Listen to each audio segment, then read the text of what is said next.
ایک انہوں نے کہا کہ نماز میں کتنی ہی آہستہ ہم قرات کریں، بعض اوقات دوسروں تک آواز پہنچ جایا کرتی ہے، جیسے عین کی، ہا کی آواز پہنچ جاتی ہے، تو کیا سری نماز کے اندر اس طرح آواز پہنچ جانے سے کوئی فرق پڑتا ہے؟ دیکھیں نہیں پڑتا۔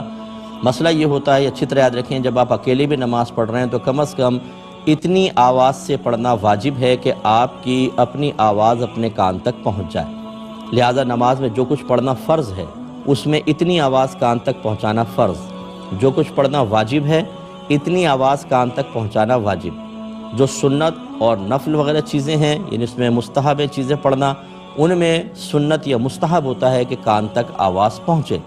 لہذا جو پڑھنا فرض تھا اگر اس میں آواز کان تک نہیں پہنچی تو فرض ترک ہو گیا، نماز ہی نہیں ہوگی۔ جو واجب تھا اگر آپ نے کان تک آواز نہیں پہنچائی تو واجب ترک ہوا، نماز پڑھ لی، واجب العیادہ ہوگی، دوبارہ زندگی میں پڑھنی پڑے گی۔